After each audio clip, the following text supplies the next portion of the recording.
Hello friends, मेरा आज का जो ये वीडियो है वो आईपीसी के सेक्शन 21 मतलब कि पब्लिक सर्वेंट से रिलेटेड है। जब अपन पब्लिक सर्वेंट पढ़ते हैं इंडियन पैनल कोड में तो सबसे पहले सेक्शन को अपन समझते हैं। इस सेक्शन में जो है वो 13 तो पॉइंट्स दे रखे हैं। इसके अलावा 3 जो है वो एक्सप्लेनेशंस और एक इलिस्ट्रेशन के साथ इस पूरे पब्लिक सर्वेंट को समझाया गया है। सबसे पहले अपन वो 13 पॉइंट डिस्कस करते हैं कि सबसे जो फर्स्ट नंबर पर जो पॉइंट है वो तो रिपील्ड 1950 में ही हो चुका है। इन 13 पॉइंट्स में जो व्यक्ति आते हैं उनको पब्लिक सर्वेंट कहते हैं। तो सेकंड नंबर पर जो है वो है सेना, नौसेना, वायुसेना के तहत जो भी आयुक्त ऑफिसर्स नियुक्त होते हैं वो सभी पब्लिक सर्वेंट में आते हैं। लेकिन अगर ये रिटायर हो चुके हैं तो रिटायर होने के बाद इनको पब्लिक सर्वेंट नहीं समझा जाता है। ये रिटायर होने से जब तक वो अपनी पोस्ट पर रहते हैं तब तक ही वो पब्लिक सर्वेंट में आते हैं।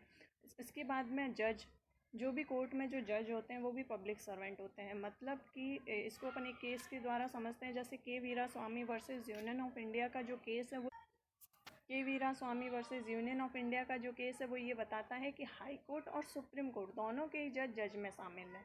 ठीक है। इसके बाद में कोर्ट में जो जज के अलावा जो अदर ऑफिसर्स नियुक्त होते हैं वो सभी भी आते हैं। इसके अलावा जूरी, असेसर्स, पंचायत के सदस्य मतलब कि सरपंच और ग्राम सभा का प्रधान, ये सभी भी पब्लिक सर्वेंट में ही आते हैं। इसके अलावा जो आर्बिट्रेटर होते हैं, माध्यस्थ जो होते हैं, गवर्नमेंट कंपनी के जो एम्प्लॉयज़ होते हैं वो सभी भी जो है वो पब्लिक सर्वेंट होते हैं। एम्प्लॉय ऑफ LIC ये सभी भी पब्लिक सर्वेंट होते हैं। इसके बाद में जेलर हैं, जो पुलिस में जो पुलिस ऑफिसर्स जो होते हैं जिसमें कि ट्रैफिक पुलिस, CBI ऑफिसर्स, ये सभी भी पब्लिक सर्वेंट में ही आते हैं। इसके अलावा रेवेन्यू ऑफिसर्स हैं, टैक्स ऑफिसर है, या फिर जो अपने इलेक्शन ऑफिसर है, या फिर एक 13 नंबर का जो पॉइंट है वो इसमें 1993 में ऐड किया गया है, जिसके अनुसार कि परीक्षा संचालक जो होते हैं वो भी पब्लिक सर्वेंट होते हैं। लेकिन अगर उन्हें गवर्नमेंट बॉडी के द्वारा नियुक्त किया गया हो किसी विश्वविद्यालय या स्थानीय प्राधिकारी के द्वारा तो वो पब्लिक सर्वेंट में आएंगे।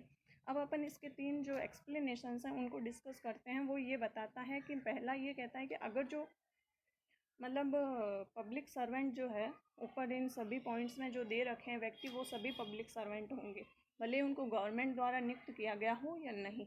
या वो भी व्यक्ति पब्लिक सर्वेंट होंगे जिनके पास इन 13 पॉइंट्स में जो व्यक्ति नियुक्त हैं वो जिनके पास जो ओहदा है तो वो पब्लिक सर्वेंट होंगे, चाहे उन्होंने पब्लिक सर्वेंट के ओहदे को प्राप्त करने में किसी भी तरीके की विधिक त्रुटि क्यों न की, लेकिन वो फिर भी वो पब्लिक सर्वेंट में आएंगे। अगर उनके पास ऐसा ओहदा है तो वो पब्लिक सर्वेंट कहलाएंगे। इसके अलावा जो इलस्ट्रेशन दे रखा है वो ये बताता है कि नगर पालिका का जो आयुक्त होता है वो पब्लिक सर्वेंट होता है।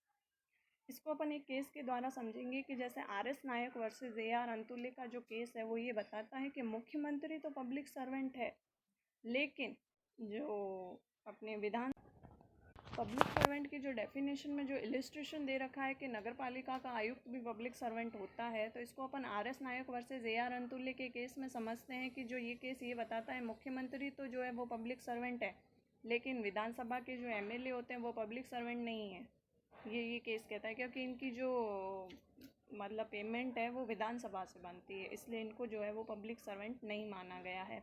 इसके अलावा अपन कुछ और केस हैं जो पब्लिक सर्वेंट के संबंध में ही है उसको डिस्कस करते हैं। जैसे कि Asha Parikh versus state of Bihar का जो केस है वो बहुत इंपॉर्टेंट केस। M करुणानिधि का जो केस है वो भी RS नायक वर्सेस AR अंतुल्य के समान ही ये चीज़ बताता है कि मतलब जो मुख्यमंत्री होते हैं वो तो MLA होते हैं, लेकिन विधानसभा में जो MLA होते हैं वो लोक सेवक नहीं होते हैं। इसके अलावा एक केस है Asha Parikh versus state of Bihar का केस जो है वो भी यही कहता है कि मतलब अगर फिल्म सेंसर बोर्ड के जो अध्यक्ष होते हैं वो भी पब्लिक सर्वेंट होते हैं। और इसके अलावा एक केस और है Naresh Kumar versus state of Madhya Pradesh के इलेक्ट्रिसिटी बोर्ड के तहत जो व्यक्ति नियुक्त होते हैं वो भी पब्लिक सर्वेंट होते हैं। और एक केस ये है कि मतलब state of Maharashtra versus Laljit Rajshi Shah का जो केस है वो बहुत इंपॉर्टेंट केस है। वो ये बताता है कि मतलब अगर कोई व्यक्ति जो है वो सहकारी समिति के तहत नियुक्त है, मतलब कि सेमी गवर्नमेंट के जो एम्प्लॉय होते हैं उनको पब्लिक सर्वेंट IPC में नहीं माना गया है। इस तरीके से it's all about public servant. अच्छा लगा हो